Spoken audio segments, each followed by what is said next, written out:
tu dois apprendre que c'est lui ta fierté. Que tu peux avoir des enfants, tu les aimes beaucoup, énormément. Tu peux donner ta vie pour eux. Mais tes enfants ne sont pas ta fierté. C'est Jésus, ta fierté. Sinon, tu seras une maman toxique. Tu seras une belle-mère toxique. Parce que tu as mis toute ton espérance sur tes enfants. C'est eux qui sentent le sommet de ta fierté. Un jour, ils vont se marier. Ils vont partir. Et maintenant, comme toi, tu as mis ta fierté dans tes fils, c'est fini. Les belles filles seront mal à l'aise. Tu vas faire souffrir les belles filles. Est-ce que quelqu'un me capte? Est-ce que quelqu'un me comprend? Qu'une maman, qu'une femme dise: Seigneur, délivre-nous du mal. Vous savez, dans la vie, il y a quelque chose que l'apôtre Timothée dit, et je crois aussi en ça. Dans la vie, toute chose, prends le temps de réfléchir même à la maison. Toute chose, c'est de l'intelligence. L'intelligence, même la prière. Voilà pourquoi l'apôtre Jacques a dit: vous priez beaucoup, mais vous ne recevez pas. Pourquoi? Mais si on veut traduire vous priez mal, ça veut dire quoi? Vous priez sans intelligence. Tout c'est l'intelligence. Même jeûner avec onction, c'est l'intelligence. Il faut savoir comment jeûner pour que l'onction descende. Vous savez, en tant que mère, en tant que femme, parce que nous sommes celles qui bâtissent, qui réunissent, qui unissent et qui peuvent aussi séparer, il faut fonctionner dans l'intelligence. Une mère, je n'entends pas les amens de mère. Je n'entends pas les amens des femmes. Une femme ne doit pas être toxique, elle doit être intelligente. Vous savez, moi j'ai vu la stratégie, c'est comme ça que j'appelle ça toujours quand je pense à ça. La stratégie d'intelligence qu'avait ma belle-mère. Elle avait une stratégie d'intelligence. Un jour elle vient, elle me fait pas asseoir, on était je crois chez moi, on parlait, et puis elle m'explique une histoire de l'une de ses copines. Et elle me dit, tu sais, elle n'a pas compris quelque chose. Elle est en train de combattre sa belle-fille pour rien. Elle n'a pas compris que si elle combat sa belle-fille, elle va perdre ses petits-enfants. Et je le regardais. J'ai dit, stratégie. Donc c'est pour ça qu'elle-même, elle était très bien avec nous, ses belles-filles. Pourquoi? Pour ne pas perdre ses petits-enfants. L'intelligence. Quand tu es une belle-mère aigrie, mais qu'est-ce que tu crois, mon frère? Laisse-moi te le dire. Bon, je veux te le dire parce que tu es là, mais plus aux femmes. Parce que des fois, il n'y a peut-être pas quelqu'un pour te dire la vérité. Madame, monsieur, écoute-moi. Belle-mère, tu ne pousseras jamais, tu n'inciteras jamais les enfants à t'aimer plus que leur mère. C'est impossible. C'est ce que les belles-mères intelligentes, comme la mienne, avaient compris. L'enfant de quelqu'un, c'est l'enfant de quelqu'un. Soit l'oncle, soit la tante, soit les cousins. L'enfant de quelqu'un. Elle a compris, elle a dit, si je joue à ce jeu ici, mes belles-filles ne sont pas parfaites. Mais si je joue seulement au jeu là des belles-mères africaines là, je vais perdre qui? C'est un fait. Jusqu'aujourd'hui, lorsque je parle, jusqu'à hier d'ailleurs, je parlais avec ma fille en appel vidéo, l'aînée. Lorsque je parle de sa grand-mère, elle sourit. Mais elle a un sourire où tu sens que ça c'est plus que l'amour. Elle a vécu quelque chose de très intime avec sa grand-mère. Mais pourquoi? Mais parce que la belle maman m'aimait. C'est tout. S'il y avait bataille. Ah mais oui.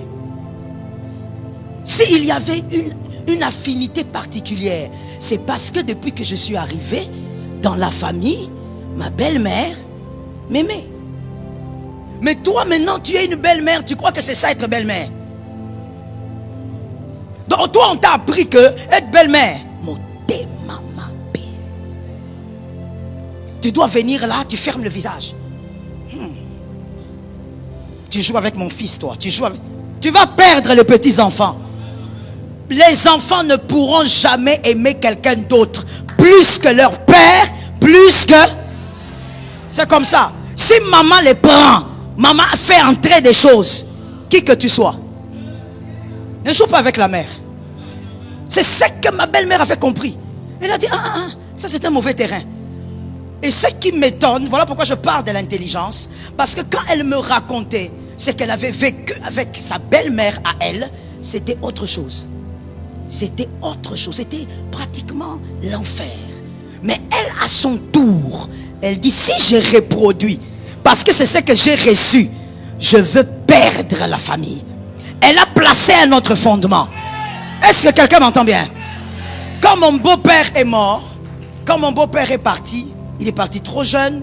Quand il est parti, après le deuil, vous savez que le deuil commence toujours après, n'est-ce pas? Quand les gens sont partis, c'est là que le deuil vraiment commence. Ceux qui ont perdu leur personne, ils ne font pas les deuils quand vous êtes là. Le deuil commence quand tout le monde part.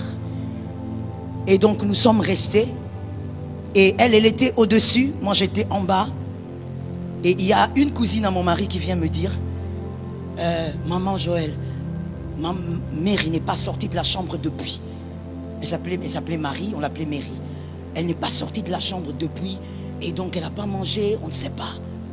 J'ai dit, depuis combien de temps? Elle a dit, je ne sais pas, mais depuis elle ne sort pas. On toque, elle ne répond pas. Alors je me mets là. Une stratégie monte dans ma tête. Je regarde sa petite fille. J'ai dit, viens. Je la prends. Je la mène dans la chambre. Je toque moi-même, comme la cousine de mon mari avait dit.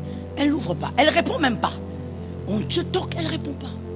Et puis, j'ai dit à ma fille, quand je vais toquer, elle avait peut-être près de 2 ans, mais pas encore 2 ans, je ne me souviens pas. Mais elle n'avait même pas encore 3 ans. J'ai dit, quand je vais toquer, toi tu vas l'appeler. Tu vas dire, mamie, d'accord? Elle dit, oui, je toque. Mamie, je toque encore. Mamie, on voit seulement la porte s'ouvrir. Mais écoutez comment ça s'ouvre, maman. Non, j'ai découvert que l'amour des petits-enfants et de leur grand-père, leur grand-mère, c'est un autre amour. Ça n'a rien à voir avec l'amour des parents. Ça, sa propre couleur. Je t'ai dit, comme un orateur nous avait dit ici, n'est-ce pas? Un orateur nous avait dit, un grand-père peut tuer pour son petit-fils. C'est un amour un peu bizarre. On ne sait pas expliquer ça. Quand elle ouvre, mes frères, elle n'ouvre même pas grand la porte. Hein? Juste la taille de l'enfant. Ça veut dire, c'est comme si elle savait qu'on était là. Et moi et la cousine de mon mari, on était debout là. Elle ouvre juste la taille de l'enfant. Et puis l'enfant aussi, elle fait comme si nous, on n'est pas là. Elle entre et elle referme. On s'est regardé avec la cousine. On s'est dit, bon, de toutes les manières, elle a quelqu'un maintenant. Elle va peut-être arrêter de pleurer. Mon frère, on est allé au salon. On n'a pas fait 30 minutes. Elle est sortie. Elle sort, hein, elle nous regarde comme si elle nous avait vu depuis longtemps. Hein. Bonjour. Dit, bonjour, mamie. Maintenant, nous, on la regarde comme si on veut la protéger. Mais elle-même, elle est bien. Elle prend l'enfant. Elle porte l'enfant. Elle dit, j'arrive, hein. À quel moment tu t'es rétabli? On ne sait pas. C'est depuis ce jour-là qu'elle n'est plus rentrée dans son deuil. De manière visible. Parce que le chagrin d'un mari, c'est peut-être toute une vie. Je ne sais pas. Mais physiquement, elle ne s'est plus enfermée. Depuis ce jour-là. Mais pourquoi tout ça est arrivé? L'intelligence. L'intelligence. Quand elle a vu ses belles-filles arriver, elle s'est dit, je ne dois pas perdre ma famille. Je dois m'organiser pour ne pas reproduire ce que j'ai vécu. Pour que j'ai avec moi tous mes petits enfants. L'intelligence. Des fois la toxicité, on y sort aussi par intelligence. Oui, même sans sanction. L'intelligence te sort de là seulement.